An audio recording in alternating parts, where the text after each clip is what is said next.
Assalamualaikum warahmatullahi wabarakatuh. Selamat datang kembali di mata kuliah pemrograman sistem terdistribusi.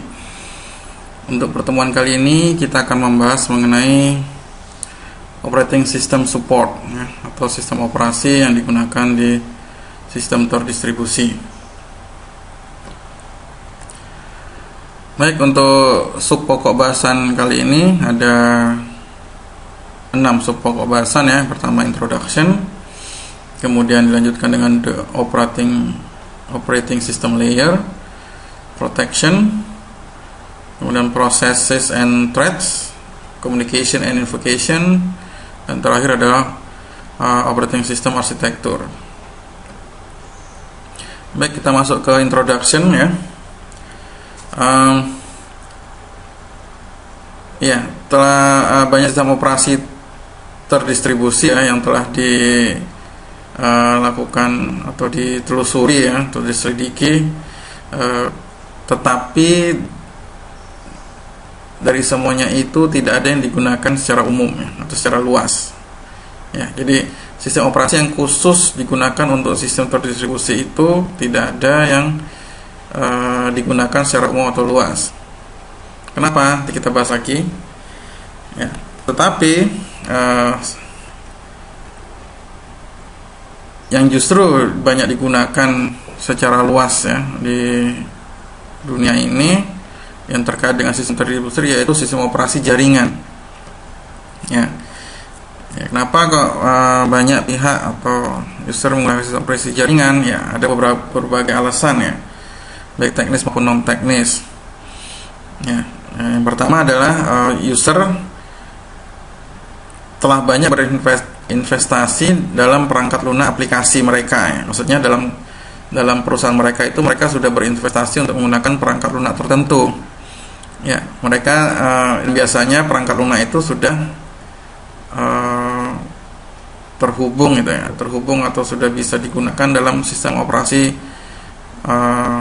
yang umum gitu ya, sehingga mereka tidak berani ya, tidak akan mau untuk mengadopsi dengan menggunakan sistem operasi yang baru, yaitu yang sistem operasi khusus terdistribusi tadi, yang belum tentu tidak akan menjalankan aplikasi mereka. Ya, alasan kedua adalah pengguna atau user itu cenderung lebih suka memiliki tingkat otonomi yang tinggi ya untuk mesin mereka. Jadi akan dalam organisasi atau perusahaan mereka ya, biasanya hardware mereka itu sudah khusus gitu, jadi sudah terstruktur ya, sudah terstruktur sehingga dan sudah menyesuaikan dengan aplikasi perangkat lunak mereka, sehingga mereka memiliki tingkat otonomi yang cukup besar ya. Dan sekali lagi untuk mengadopsi sistem operasi khusus sistem terdistribusi itu membutuhkan cukup biaya dan waktu. Nah, dua contoh sistem operasi jaringan yang paling populer yaitu Unix dan Windows. Ya, mereka memiliki kemampuan jaringan yang cukup bagus ya, cukup populer di dunia ini, dan juga bisa digunakan untuk mengakses sumber daya jarak jauh ya, menggunakan layanan dasar seperti AirLogin atau Telnet. Ya, kalau kita bandingkan sistem operasi jaringan memiliki kemampuan jaringan ya untuk mengakses sumber daya jarak jauh, mempertahankan otonomi dalam mengelola sumber daya sendiri ya. Kemudian akses untuk sumber daya jarak jauh tidak selalu transparan ya. Untuk gambaran sistem atau desain sistem itu terpisah ya pada setiap node. Dan untuk sistem operasi terdistribusi gambar sistem itu tunggal ya, beberapa node. Akses sumber daya sepenuhnya transparan ya. Jadi ingat lagi, kembali lagi dengan sistem terdistribusi itu sepenuhnya transparan ya. User mengetahui hanya satu sistem. Tidak praktis digunakan ya, khususnya dalam hal kompatibel dengan aplikasi yang sudah ada ya, susah untuk melakukan kompatibilitas. Kemudian ketika memakai emulator pun ya, itu hasil kinerjanya pun masih sangat buruk. Kemudian pengguna lebih memilih untuk tingkat otonomi untuk mesin mereka ya. Jadi hardware atau mesin mereka atau PC mereka itu sudah istilahnya sudah menyatu ya dengan perusahaan mereka. Jadi mereka tidak akan mau beradaptasi lagi dengan sistem operasi yang baru. Akhirnya apa? Karena sistem operasi terdistribusi kurang diminati ya, akhirnya solusinya adalah mengkombinasikan antara sistem operasi jaringan dengan layer middleware nanti, yang akan memberikan keseimbangan antara persyaratan otonomi dan transparansi jaringan. Juga sistem operasi jaringan memungkinkan ya, user untuk menjalankan aplikasinya seperti word processor mereka dan aplikasi-aplikasi khusus perusahaan mereka sendiri. Nah, kita masuk ke operating system layer ya. Nah, kita lihat jadi bagaimana lapisan sistem operasi di masing-masing node ini ya mendukung lapisan middleware di atasnya ya untuk mengakses layanan aplikasi dan service yang ada. Ya, kemudian kernel dan proses server adalah komponen yang mengelola sumber daya tersebut dan menyajikan ke klien dengan interface ke sumber daya.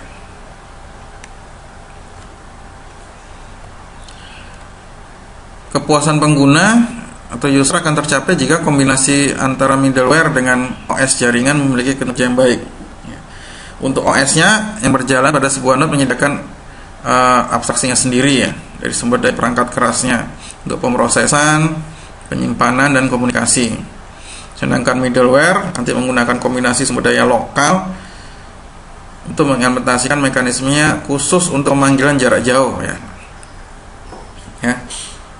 Yang kita pernah bahas, pemanggilan jarak jauh khususnya antara objek atau proses. Jadi untuk pemanggilan jarak jauh khusus objek atau proses, komponen middleware yang akan berperan, sedangkan nanti untuk pemrosesan, penyimpanan, komunikasi itu nanti akan dihandle oleh OS.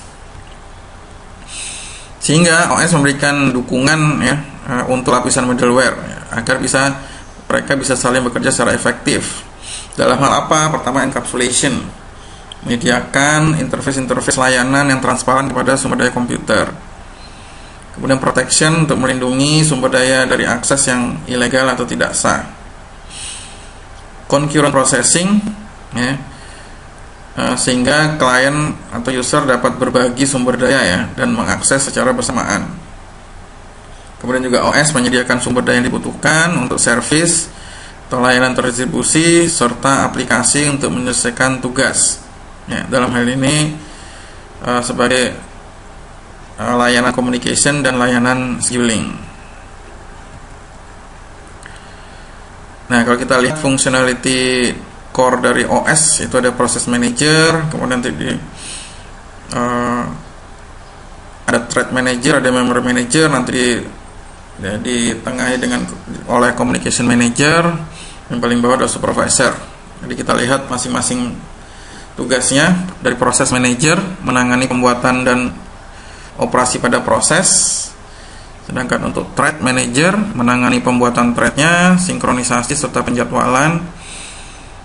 Nah, untuk communication manager tadi tengah-tengah, jadi menangani komunikasi antara thread ya yang terpasang ke proses yang berbeda di komputer yang sama. Beberapa OS juga mendukung komunikasi antar thread dalam proses jarak jauh. Untuk memory manager mengelola memori fisik dan virtual, dan supervisor itu bagian mengirim interupsi ya, perangkap trap, sistem call trap, dan exception yang lainnya. Nah, untuk protection sumber daya ya, jadi OS juga menyediakan ya untuk protection, sehingga sumber daya membutuhkan perlindungan dari akses yang tidak sah. Kemudian perlindungan file yang menggunakan hak akses. Kemudian untuk perangkat kerasnya, untuk melindungi modulnya dengan menggunakan hard lock. Kemudian dengan menggunakan kernel yang mengontrol unit manajemen memori dan register prosesor, sehingga tidak ada kode lain yang dapat mengakses sumber daya fisik mesin mereka kecuali dengan cara yang acceptable yang sudah direncanakan sebelumnya.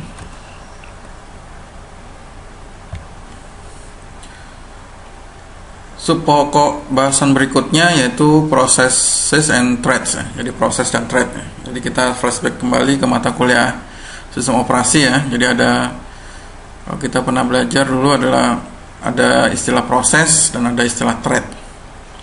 Ya, gampangannya proses itu adalah semua aktivitas ya yang dieksekusi, semua aktivitas dalam sistem yang dieksekusi. Kemudian untuk thread itu adalah light process ya, jadi proses yang ringan. Jadi proses yang paling ringan itu disebut thread. Ya, untuk proses unit manajemen sumber daya untuk sistem operasi ya, merupakan suatu unit manajemen. Kemudian untuk lingkungan eksekusinya nanti ada address space ya, ruang alamat, kemudian sinkronisasi thread dan sumber komunikasi, kemudian sumber dayanya sifatnya lebih mahal ya, atau lebih sulit untuk dibuat, di-create dan dikelola. Sedangkan untuk thread itu ya light process ya, proses yang ringan, aktivitasnya terjadwal melekat pada prosesnya ya. Tidak setuju yang melekat pada proses. Timbul dari kebutuhan akan aktivitas bersamaan ya, untuk berbagi sumber daya dalam satu proses. Ya, sehingga memungkinkan untuk overlap ya, antara misalnya thread 1 menangani input output, kemudian thread yang kedua dan selanjutnya menangani proses komputasi. Jadi bisa overlap. Mengizinkan pemrosesan permintaan klien secara bersamaan di server ya, jadi satu request ditangani satu thread ya. Jadi saya biasa kasih contoh, paling mengingatkan lagi contoh thread itu misalnya ketika kita mengakses halaman Google gitu ya. Kalau kita hitung mungkin orang di dunia ini yang mengakses halaman google.com ya, halaman depannya ya, halaman search engine depannya itu dalam satu hari itu bisa berapa juta orang ya yang mengakses ya. Ketika server google.com itu nanti melayani request tadi, permintaan akses www.google.com, ketika dia melakukan create proses, itu akan menjadi lebih sulit ya, lebih mahal dalam hal resource-nya ya. Dan ini bisa diwakilkan ya. Karena apa? Karena ketika orang mengakses www.google.com itu semua tampilannya sama. Nah, dan proses yang dilakukan juga sama ya. Jadi misalnya search. Nah, daripada ketika ada jutaan request kemudian nanti server Google melakukan create jutaan proses, padahal activity-nya sama, maka di sini server Google bisa melakukan hanya meng-create satu proses ya, yaitu menampilkan halaman muka www.google.com beserta proses searchingnya, dan kemudian nanti dilakukan proses copy duplikasi, yaitu berupa thread. Jadi dia bisa meng-create jutaan thread gitu ya. Jadi itu lebih ringan. Karena apa? Karena berbagi sumber daya. Nanti memorinya berbagi, storage-nya juga berbagi dan sebagainya. Itu lebih thread lebih mudah dibuat dan otomatis juga dihancurkan, maksudnya di-destroy ya ketika sudah selesai. Ya, jadi ada gambaran apa itu proses, apa itu thread gitu ya. Jadi thread itu proses-proses yang ringan. Nah, untuk meng-create new process gitu ya. Jadi nanti akan ada pembuatan proses baru ya dalam sistem terdistribusi, itu dipisahkan berdasarkan ada dua aspek gitu ya. Yang pertama, pembuatan proses baru itu berdasarkan pemilihan host target ya, jadi berdasarkan hostnya. Kemudian yang berikutnya berdasarkan lingkungan eksekusinya ya. Kalau dalam Unix itu bisa prosedurnya, sistem call-nya disebut fork. Untuk pemilihan menggunakan proses ya, jadi ketika bagaimana proses baru itu terbuat gitu, create, itu menentukan node tempat proses baru itu sesuai dengan kebijakan transfer dan lokasi untuk bagaimana nanti berbagi beban pemrosesannya ya. Ketika sistem membuat proses baru, itu harus ada kebijakannya kebijakan transfernya seperti apa, kebijakan lokasinya seperti apa, dengan tujuan apa, nanti bagaimana cara membagi beban-beban yang dilakukan di proses tersebut. Untuk kebijakan transfernya itu untuk menentukan apakah proses baru tadi itu create-nya secara lokal atau jarak jauh atau remote. Nah, untuk kebijakan lokasinya itu menentukan node mana yang harus menjadi tuan rumah sebuah proses baru. Ya, jadi ini meng-create proses berdasarkan pemilihan hostnya. Untuk kebijakan lokasinya bisa bersifat statis atau adaptif ya. Kalau lokasi yang bersifat statis itu biasanya tanpa memperhatikan keadaan sistem saat ini ya. Jadi di awal itu sudah ditentukan mungkin berdasarkan analisis matematikanya lokasi yang untuk create new process ini ada di mana ya, sesuai matematikanya, analisis matematikanya nanti, dan juga sifatnya mungkin juga nanti memakai probabilistik ya atau deterministik. Kebalikannya untuk adaptif itu keputusannya dibuat berdasarkan faktor runtime ya. Jadi faktor yang sedang running saat itu ya. Jadi tidak bisa diprediksi di setiap node. Jadi adaptif. Nah, untuk pembuatan proses baru ini tadi yang berdasarkan pemilihan host, ada sistem bagian bebannya mungkin ada 3 kemungkinan ya. Jadi yang pertama terpusat, kemudian hierarkis, atau desentralisasi. Untuk yang terpusat, salah satu komponen manajer nanti akan mengambil keputusan. Ya, kalau terpusat itu jelas ya. Jadi satu komponen manajer itu mengambil keputusan ya, untuk pembagian beban. Untuk sistem hierarki ada beberapa manajer nanti yang diatur dalam struktur pohon ya. Jadi seperti hierarki seperti biasa ya, kayak organisasi. Dan nanti manajer akan membuat keputusan sampai ke bawah pohonnya. Sedangkan untuk yang desentralisasi, node-node bisa saling bertukar informasi satu sama lain secara langsung ya. Ya, karena ini desentralisasi, maka keputusan alokasinya bagaimana? Ya, ada dua algoritma bagaimana pembagian bebannya ini terpusat. Pembagiannya seperti apa? Karena ini tidak terpusat ya, karena desentralisasi. Pertama, berdasarkan algoritma yang dimulai oleh pengirim. Ya, kalau yang melakukan si pengirim, maka node memerlukan pembuatan proses baru yang bertanggung jawab untuk memulai keputusan transfer. Jadi kalau jelas ya, kalau yang pengirim yang membuat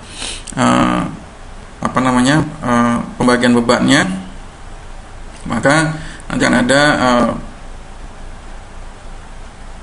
pembuatan proses baru yang dilakukan oleh si pengirim ya, sehingga dia nanti akan bertanggung jawab untuk keputusan transfer.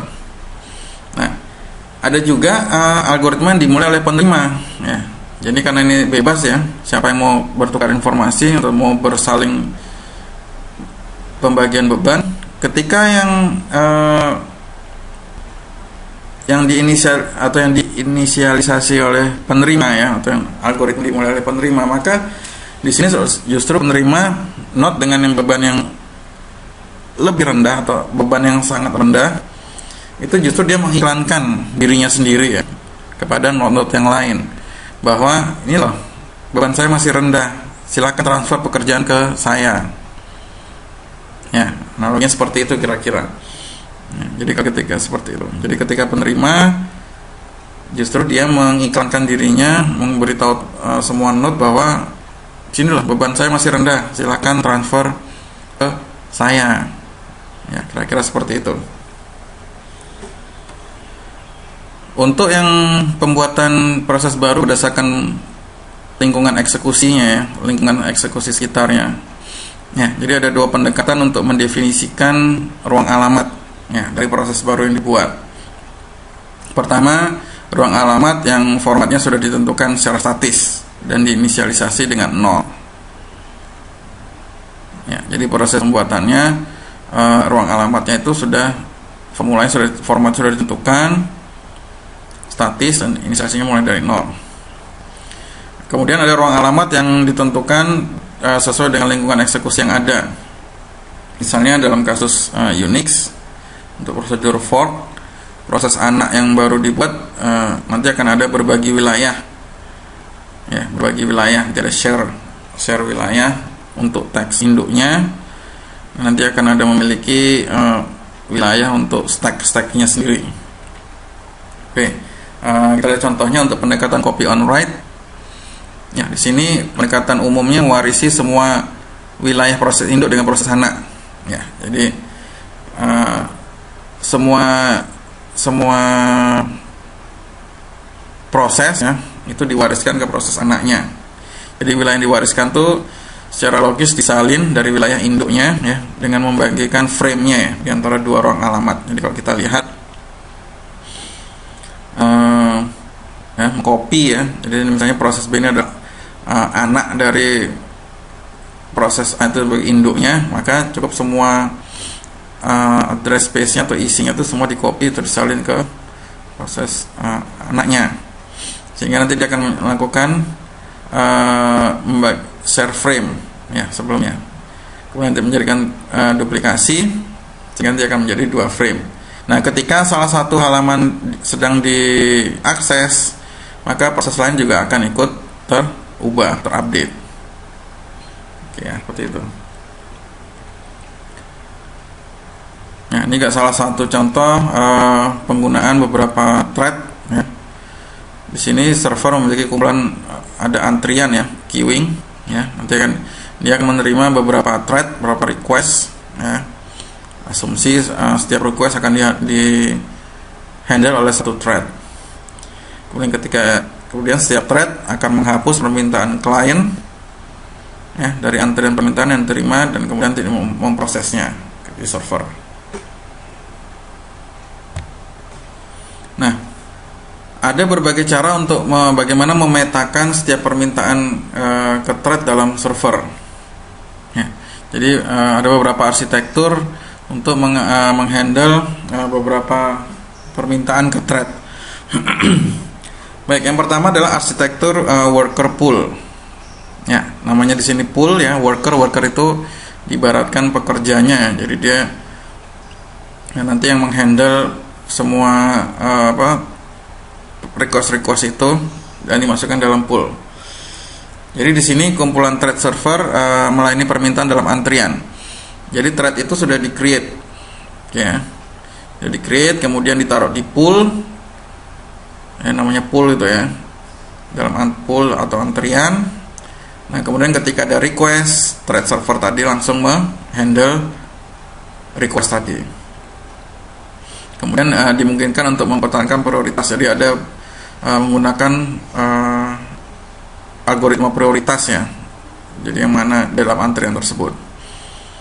Kemudian ada arsitektur thread per request. Ya. Di sini thread keuntungannya adalah tidak ada antrian, ya. Kalau dari worker pool tadi thread di create, ya, setiap ada permintaan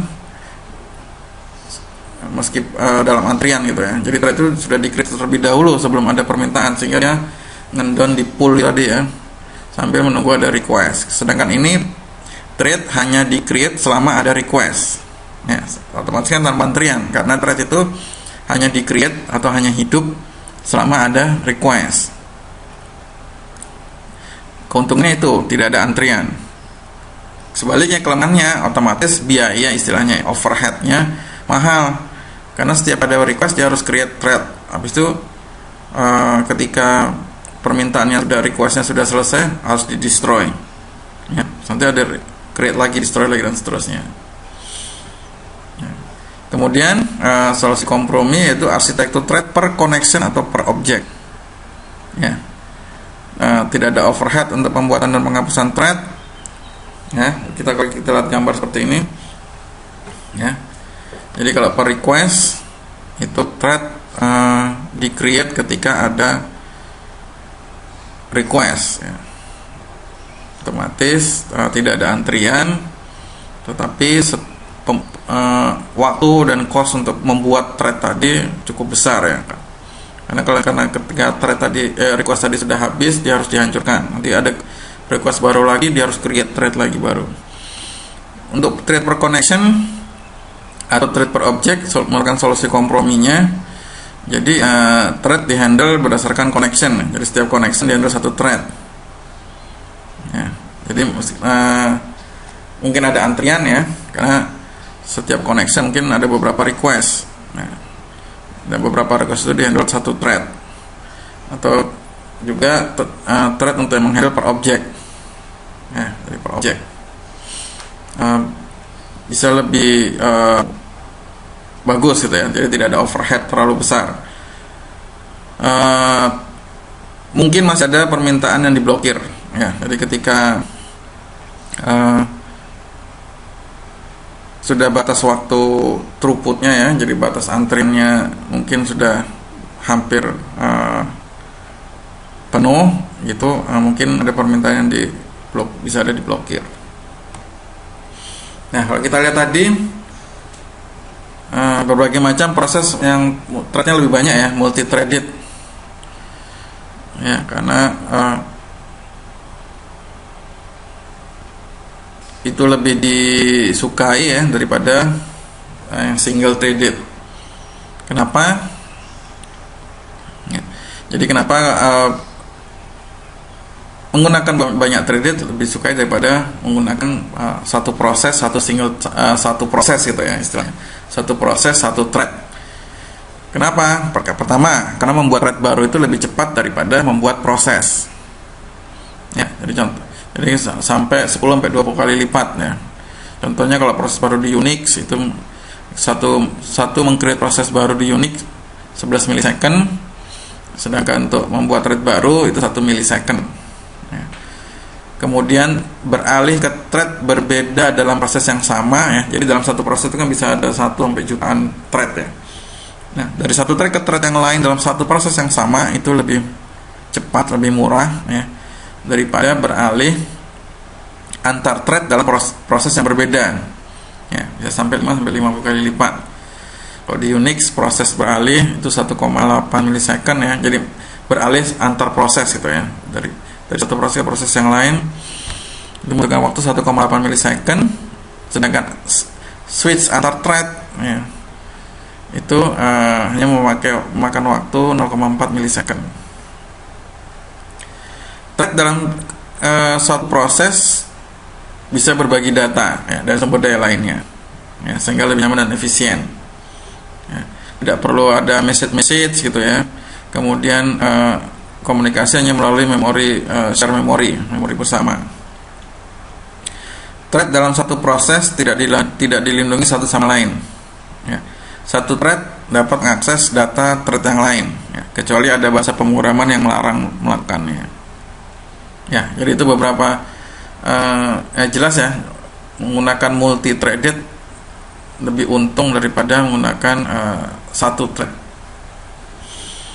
Kemudian untuk thread programming threads ya, ada beberapa bahasa yang memberikan dukungan langsung untuk thread, misalnya C, ada 95, Modula 3 dan Java ya. Oke, kita lihat aja yang Java menyediakan kelas thread, antara lain metode-metode ini thread, yaitu thread group, runnable target, sama string name. Kita akan membuat thread baru dalam status suspended ya, milik grup, dan diidentifikasi sebagai nama. Thread akan menjalankan metode run dari target. Kemudian ada set priority ya, new priority sama get priority ya, itu untuk men-set dan mengembalikan prioritas thread. Untuk run, sebuah thread yang mengeksekusi metode run dari objek targetnya jika ada ya. Sebaliknya dia akan mengeksekusi metode run untuk miliknya sendiri. Untuk start, ubah satu thread dari yang tadinya suspended menjadi runnable. Untuk sleep, thread mengubah status thread menjadi suspended ya, untuk waktu yang ditentukan. Sedangkan destroy untuk itu menghancurkan threadnya. Untuk Java thread lifetime-nya, sebuah thread baru dibuat dalam status suspend ya pada Java virtual machine ya, yang sama dengan pembuatnya. Sebuah thread mengeksekusi metode run ya setelah dibuat runnable dengan metode start. Jadi dibuat statusnya itu dibuat runnable dulu dengan menggunakan metode start, kemudian dieksekusi dengan metode run. Dapat diberi prioritas, dan Java implementation akan menjalankan thread tertentu ke thread apapun dengan prioritas lebih rendah. Jadi prioritas yang lebih rendah itu yang akan mendapatkan bisa mengeksekusi threadnya terlebih dahulu. Kemudian sebuah thread akan mengakhiri masa pakainya ketika kembali dari metode run atau ketika metode destroy dipanggil. Program dapat mengelola thread dalam kelompok ya, atau dalam grup. Grup thread nanti ditetapkan pada saat pembuatannya, sebenarnya sama seperti grup prosesnya. Jadi thread pun juga bisa dibuat grup. Kemudian grup thread berguna untuk melindungi berbagai aplikasi yang berjalan secara paralel ya. Jadi berguna untuk aplikasi yang berjalan secara paralel. Thread di satu grup tidak bisa mengganggu thread di grup lain ya, jadi tidak bisa. Grup thread memfasilitasi kontrol thread dengan prioritas relatif nanti ya, tergantung. Untuk sinkronisasi Java thread, variabel lokal setiap thread bersifat private. Suatu objek dapat memiliki metode tersinkronisasi dan tidak tersinkronisasi ya. Misalnya tadi ada dalam worker pool ya, kumpulan thread yang ada di pool tadi yang diciptakan dalam pool tadi, kita bisa melakukan permintaan secara serial ya, request secara bersamaan. Misalnya add to, add to kan memasukkan thread ke dalam pool. Sebaliknya remove from berarti mengeluarkan thread tadi dari pool. Nah, itu bisa disinkronkan ya, jadi antara menambah worker atau thread dan juga remove worker, itu bisa disinkronkan. Kemudian thread bisa dapat diblokir dan dibangunkan melalui variabel kondisi ya. Misalnya thread yang menunggu akan memanggil metode wait ya, wait object. Kemudian untuk thread metode notify atau notify all itu untuk membangunkan satu atau semua thread yang sedang diblokir ya. Misalnya ketika thread worker menemukan tidak ada permintaan lagi untuk diproses, maka itu bisa dipanggil wait dengan menggunakan metode wait yang jadi untuk menunggu. Kemudian ketika thread input output melakukan permintaan keantrian, maka dia bisa memanggil metode notify untuk membangunkan worker. Untuk scheduling dengan metode yield digunakan untuk memungkinkan penjadwalan thread. Kemudian untuk penjadwalan ada dua jenis, yang preemptive, ingat ya, ingat istilah preemptive, non preemptive. Kalau preemptive itu pekerjaan bisa dihentikan di tengah jalan, nanti kemudian dilanjutkan. Untuk non preemptive berarti dia pekerjaan tersebut tidak bisa dihentikan dan harus sampai selesai dulu, baru bisa pindah ke pekerjaan yang lain. Untuk preemptive nggak ada masalah ya, thread itu bisa ditangguhkan kapan saja, kemudian nanti diproses membuat thread yang lain. Sedangkan untuk yang non preemptive, sebuah thread berjalan hingga dirinya membuat panggilan sendiri ke sistem trading yang untuk membatalkan jadwalnya sendiri ya. Jadi thread akan berjalan hingga ada yang memanggil atau membatalkan jadwalnya. Kemudian untuk kode sectionnya, ketika tidak ada panggilan ke sistem trading, otomatis dia akan menjadi critical section ya, otomatis dia tidak akan ada yang mengganggu ya ketika udah masuk ke critical section. Otomatis dijalankan secara eksklusif ya, karena dia tidak ada yang mengganggu, tidak bisa dihentikan. Oleh itu dia dijalankan secara eksklusif, tapi dia tidak bisa memanfaatkan kelebihan dari multiprosesor. Ketika sistem itu pakai multiprosesor ya, otomatis dia tidak bisa menggunakan itu ya, karena dia prosesor sudah digunakan secara eksklusif, tidak boleh ada thread yang lain ya harus berhati-hati pada bagian kode yang berjalan lama ya. Jadi kalau berjalan lama itu harus dicek kira-kira kode ini tetap berjalan, apa emang lama atau emang hang atau dan sebagainya. Ya, tipe ini memang tidak cocok untuk aplikasi real time ya. Ya karena itu tadi, karena dia tidak bisa diputus di tengah jalan dia, jadi harus diselesaikan sampai selesai. Untuk implementasi thread, beberapa menggunakan dukungan multi-thread, misalnya Windows, Solaris, dan Mac. Ya, jadi dia menyediakan pembuatan thread, sistem manajemennya, schedulingnya, dan sebagainya. Ada beberapa sistem operasi yang hanya bisa memiliki proses single thread, jadi tidak bisa mendukung proses multi. Bagaimana?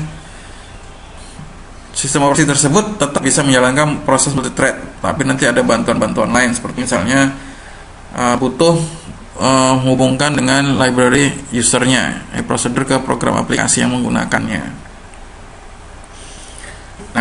Nah, untuk yang hanya bisa hanya mendukung proses single thread, ya berarti kan masalahnya adalah thread tersebut tidak dapat memanfaatkan multiprosesor tadi ya sama seperti tadi ya, karena dia eksklusif. Kemudian semua thread yang mengambil page faultnya ya, dia akan memblokir seluruh proses dan semua threadnya. Jadi ketika satu thread ada fault dan diblokir, maka seluruh proses dan semua threadnya akan ikut terblokir. Kemudian thread dalam proses yang berbeda tidak bisa dijadwalkan sesuai dengan skema tunggal ya, dengan prioritas. Tetapi apa kebalikannya dan juga memiliki keuntungan, otomatis pembuatan operasionalnya lebih murah ya, karena dia hanya single thread. Kemudian dia bisa mengizinkan penyesuaian modul penjadwalan thread ya, karena tadi cuma hanya satu ya, dan mendukung lebih banyak thread di level user ya, untuk menyesuaikan dengan persyaratan aplikasi tertentu. Kemudian untuk ya, jadi ada thread itu ada di user level, ada di kernel level ya. Keuntungannya ketika itu digabungkan, misalnya untuk Mac OS memungkinkan kode user level untuk memberikan petunjuk kepada si thread kernel ya, kepada penjadwalnya. Jadi saling mendukung ya. Untuk Solaris 2 dia hierarki ya. Jadi hierarki. Jadi penjadwal user level menetapkan setiap thread user level ke thread kernel levelnya. Bisa memanfaatkan multiprosesor. Kerugiannya kurang fleksibel ya. Ketika thread kernel di kernel level diblokir, maka semua thread user level yang memakainya pun juga ikut dicegah ya, untuk running. Nah, solusinya seperti apa gitu ya. Jadi untuk implementasi thread tadi, jadi ada beberapa research gitu ya, untuk mengembangkan bagaimana penjadwalan untuk hierarki lebih lanjut, memberikan efisiensi dan fleksibilitas ya yang lebih besar. Ya, ada beberapa riset yaitu implementasi fast thread ya, berdasarkan hierarki event based scheduling system. Jadi mempertimbangkan kernel itu sebagai komponen sistem utama ya. Jadi kernel yang berjalan di komputer dengan satu atau lebih prosesor serta sekumpulan program aplikasi yang berjalan di atasnya. Setiap proses aplikasi berisi penjadwal di user level untuk mengelola threadnya. Sedangkan kernel bertanggung jawab untuk mengalokasikan prosesor virtualnya ke beberapa proses. Kita lihat gambar ini, ada dua gambar yang sebelah kiri, gambar 7.10a. Di sini menggambarkan ada 3 virtual processor, di mana nanti kernel mengalokasikan satu virtual processor ke proses A yang mungkin mendapatkan priority lebih rendah, dan juga 2 virtual processor ke proses B. Ya, di sini ada karena mereka semua adalah virtual processor, karena kernel bisa mengalokasikan beberapa physical processor ya untuk tiap proses. tentunya juga harus menggaransi bahwa itu semua bisa dialokasikan secara benar. Nah, kemudian kita lihat ke gambar yang sebelah kanan, gambar B. Di sini sebelah kiri P idle dan P needed ya. Itu proses memberitahukan kepada kernel bahwa ada dua tipe event yang bisa mungkin terjadi. Yang pertama adalah ketika prosesor itu idle, sedang tidak dipakai. Yang kedua, bahwa proses membutuhkan suatu prosesor baru ya, sehingga kernel nanti harus menyediakannya. Sedangkan untuk yang garis panah ke atas, situ kernel memberikan notifikasi kepada proses bahwa ada 4 tipe yang mungkin terjadi. Di sini kernel menggunakan scheduler activation ya, SA ya, sebagai pemanggilnya. Ya, jadi mungkin ada jenis ketika SA lock, kemudian SA unblock, kemudian SA preempted, dan juga ketika suatu kernel menambahkan proses baru kepada proses. Untuk pokok bahasan berikutnya yaitu communication and invocation ya. Ini mekanisme RPC dan RMA ini yang merupakan faktor penting untuk sistem terdistribusi yang efektif ya. Kenapa? Mengingat client dan server itu membuat jutaan operasi ya terkait pemanggilan dalam life cycle mereka.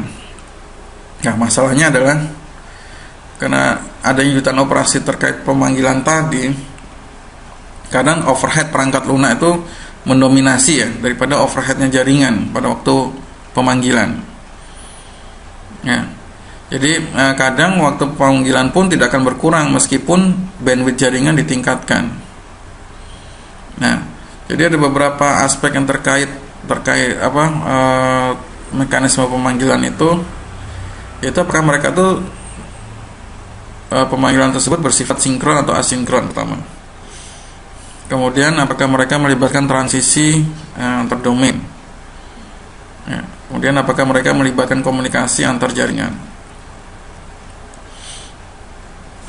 Ya, ini ada beberapa contoh invocation atau pemanggilan sistem call RPC RMI 1 komputer dengan RPC RMI 2 komputer gitu ya.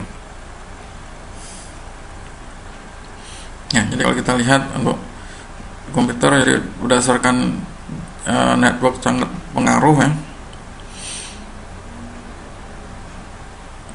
Ya, jadi semua thread dan user semua komunikasi lewat kernel. Oke, kita lihat lanjut aja. Ya. Performance ya untuk invocation. Kemudian ya sebuah metode null invocation dilakukan ya. Ya, jadi untuk pertama untuk mengatasi masalah overhead pemanggilan tadi itu dicoba dengan menggunakan metode null invocation, yaitu metode dari RPC atau RMI yang tanpa parameter ya, mengeksekusi prosedur nol dan tidak mengembalikan nilai apa-apa. Jadi prosedur ini untuk mengukur overhead ya, dan juga latency. Ketika dicoba waktu eksekusi panggilan prosedur 0 untuk tingkat lokal 1 mikrodetik, untuk yang jarak jauh 10 milidetik ya. Jadi kalau kita hitung itu ada 10.000 kali lebih lambat ya untuk yang panggilan remote. Nah, ada beberapa delay yang diambil oleh tindakan oleh kernel sistem operasi dan middleware ya. Jadi contohnya waktu jaringan yang melibatkan sekitar 100 byte ya untuk yang prosedur 0 itu ditransfer dengan kecepatan 100 Mbps ya, itu hanya menyumbang hanya 0,01 milisecond ya. Jadi nggak terlalu banyak berpengaruh. Nah, faktor-faktor yang mempengaruhi kinerja remote ya, pemanggilan remote itu adalah marshalling, samaan marshalling ya, masih ingat kemarin penyusunan beberapa objek. Kemudian ada data copying ya. Ketika proses pemanggilan itu melibatkan data copying dari application kemudian ke kernel space, kemudian itu disimpan di communication buffer dan sebagainya. Kemudian mempengaruhi berikut adalah schedulingnya, threadnya ya. Kemudian switching, switching itu ingat ya, perpindahan antara satu proses ke proses yang lain. Kemudian protokolnya juga, untuk setiap layer ada protokol-protokol tersendiri ya, yang bisa menyebabkan pemanggilan itu lebih lama. Kemudian akses jaringan juga pengaruh, connection setupnya ya, waktunya butuh berapa lama. Kemudian latency networknya juga berpengaruh.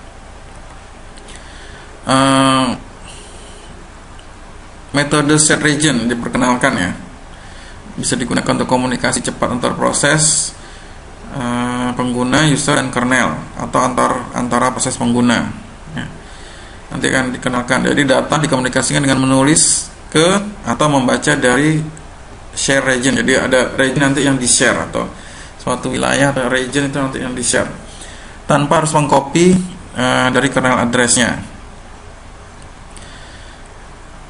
Nah, untuk delay pengalaman klien selama interaksi proses request reply ya melalui TCP tidak selalu lebih buruk daripada UDP. Ya ingat ya, TCP itu yang connection oriented itu ya. Jadi kalau connection oriented ya, proses request reply-nya memakan banyak tahap step ya. Terus mempunyai ada acknowledge dan sebagainya. Dibandingkan UDP, dia connectionless, dia free langsung untuk kirim. Tetapi untuk waktunya belum tentu TCP lebih buruk gitu ya. Dalam hal proses untuk pesan yang big atau message yang besar, itu dia bisa menggunakan buffer ya, untuk mengumpulkan beberapa pesan kecil. Kemudian nanti dengan TCP pesan-pesan, kumpulan pesan-pesan kecil tadi bisa dikirimkan secara bersama-sama ya, daripada mengirimnya dalam paket terpisah. Kemudian mengembangkan invocation atau pemanggilan yang lebih efisien ya, contohnya dengan RPC Lite. Jadi nanti ada RPC yang versi Lite ya, sama ya dengan konsepnya share region, nanti berdasarkan optimasi tentang proses copy data dan penjadwalannya. Jadi dia akan menggunakan share region untuk komunikasi client server. Nanti ada private regionnya ya, antara server dan setiap kliennya ya. Jadi misalnya seperti ini. Jadi di sini klien cukup mengkopikan argumen-argumen semuanya ke dalam region ini ya, stack A ini ya. Jadi ini region stack A-nya ya. Kemudian tetap dia menghubungkan kernel untuk menghubungkan hardware, kemudian ke server. Kemudian di sini mengeksekusi apapun request-nya atau prosedurnya, kemudian menghasilkan result. Result-nya pun langsung di-copy ke sini, ke stack A ini tadi ya, yang sudah di-share tadi. Jadi dia tidak perlu lagi lewat bawah gitu ya, lewat kernel dan sebagainya. Jadi dia cukup di sini semua hasil resultnya juga di share di sini. Oke, kira-kira seperti itu jalannya. Jadi dia semua argumen usulnya tidak perlu di-copy melalui kernel ya, antar kernel, kemudian nanti lanjut ke server. Jadi semua sini sudah disediakan stack ya, sebuah stack yang sifatnya bisa di-share. Share region itu ya. Baik, kita masuk ke pokok bahasan terakhir, yaitu arsitektur operating system ya. Jadi kalau dari arsitektur operating system, kita mengenal arsitektur kernel utamanya itu kernel monolitik sama kernel mikro atau mikrokernel ya. Untuk yang monolitik itu bisa berisi beberapa proses server yang dijalankan dalam ruang alamatnya, termasuk server file dan beberapa jaringan. Untuk mikrokernel itu lebih ke sebagai lapisan antara lapisan perangkat keras dan lapisan yang terdiri sistem utama. Oke, jadi kalau kita lihat monolitik itu yang di sebelah kiri ya. Jadi semua jalan di sebagian ada yang di kernel code data ya, sebagian ada di jalan di server. Sedangkan untuk mikrokernel itu bisa di atur gitu ya. Jadi bisa dikonfigurasi dan sebagainya. Ya, jadi untuk mikrokernel itu ya, jadi dia bisa berfungsi sebagai lapisan atas ya, dan juga penghubung dengan hardware. Dalam hal ini malah lapisan middleware itu langsung bisa mengakses mikrokernel secara langsung jika masalah yang menjadi pokok utamanya itu adalah masalah kinerja, performance, bukan masalah portable ya, portabilitasnya. Jadi dia bisa langsung terhubung dengan mikrokernel. Keuntungan dari mikrokernel ya otomatis dia bisa diperluas ya. Kemudian kemampuan untuk menerapkan modularitas ya, kompleksitasnya lebih sedikit. Kalau dari monolitik, namanya monolitik ya, berarti dia relatif lebih efisien ya, terhadap operasi-operasi yang akan dipanggil. Kemudian muncul pendekatan hybrid ya, dari sistem operasi mikrokernel murni seperti chorus and match itu telah berubah ya, menyesuaikan dari waktu ke waktu untuk memungkinkan server bisa dimuat secara dinamis ke dalam ruang alamat kernel atau ke ruang alamat tingkat user ya, hybrid. Di beberapa sistem operasi seperti spin, kernel dan semua modulnya bisa dimuat secara dinamis ya, ke kernel yang dijalankan dalam satu ruang alamat. Ya, jadi dari beberapa kesimpulan tadi ya, sistem terdistribusi yang terbuka itu harus memungkinkan untuk menjalankan hanya perangkat lunak sistem tersebut saja di setiap komputer yang diperlukan sesuai perannya saja. Ya, jadi hanya menjalankan perangkat lunak di setiap komputer yang diperlukan sesuai peran khususnya saja. Misalnya ketika itu jalan di PDA ya, atau tablet atau sebagainya, maka kebutuhan perangkat lunak tersebut disesuaikan untuk PDA. Kalau misalnya di server, maka perangkat lunak tersebut ya disesuaikan dengan fungsi server tadi. Ya, karena memuat modul yang berlebihan akan menghabiskan sumber daya memori. Kemudian sistem terdistribusi juga harus mengizinkan perangkat lunak ya, dan termasuk komputernya juga menerapkan layanan bisa diubah ya, layanan tertentu itu bisa diubah secara independen dari tempat lain atau fasilitas lain ya. Kemudian berikutnya bisa mengizinkan membuat alternatif ya dari layanan yang sama. Jadi bisa menyediakan alternatif dari suatu service ya, jika diperlukan ya, jika diperlukan. Tujuannya apa? Mungkin ada user atau kebutuhan user atau aplikasi yang berbeda. Jadi untuk menyesuaikan dengan user atau aplikasi yang berbeda tersebut, sistem tadi juga harus bisa menyediakan alternatifnya. Kemudian sistem tadi juga bisa memperkenalkan layanan baru atau service baru ya, tanpa merusak integritas yang lama. Oke. Ya, jadi di sini panduan untuk mendesain sistem operasi ya, khususnya dalam sistem terdistribusi ya, perlu adanya pemisahan untuk pengelolaan sumber dayanya ya. Jadi antara mekanismenya seperti apa dan kebijakannya seperti apa. Jadi harus dipisah. Ya. Mekanisme pengelolaan sumber daya ya, sama kebijakan pengelolaan sumber daya ya. Dari aplikasi ke aplikasi atau layanan ke layanan itu pasti bervariasi. Misalnya ya, jadi harus bisa menyediakan sistem penjadwalan yang ideal, yang menyediakan mekanisme yang memungkinkan ya, antara aplikasi multimedia ya, seperti konferensi video itu kan untuk memenuhi permintaan real time, tapi di sisi lain bisa berjalan berdampingan dengan aplikasi non real time seperti web searching ya. Jadi dalam sistem terdistribusi itu ada dua aplikasi yang jalan, yaitu aplikasi multimedia dan aplikasi web searching. Nah, bagaimana dua aplikasi itu bisa berjalan bersamaan? Mengingat aplikasi multimedia itu butuh real time, ya, multimedia ya, misalnya telekonferensi dan sebagainya. Di sisi lain, web searching dia tidak butuh real time. Nah, bagaimana sistem penjadwalan itu bisa mensinkronkan antar kedua ini?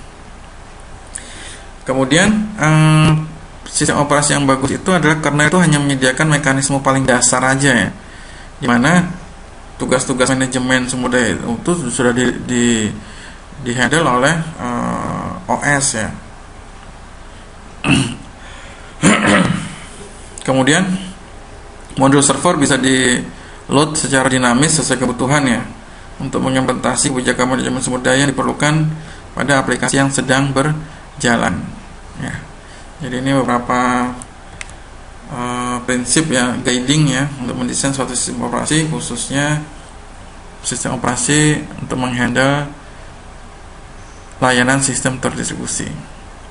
Baik, saya rasa cukup itu untuk materi sistem operasi terdistribusi atau operating system support. Terima kasih atas waktu dan perhatiannya. Semoga bermanfaat dan bisa menjadi ilmu. Mohon maaf apabila ada kata-kata yang salah. Wabillahi taufiq wal hidayah. Wassalamualaikum warahmatullahi wabarakatuh.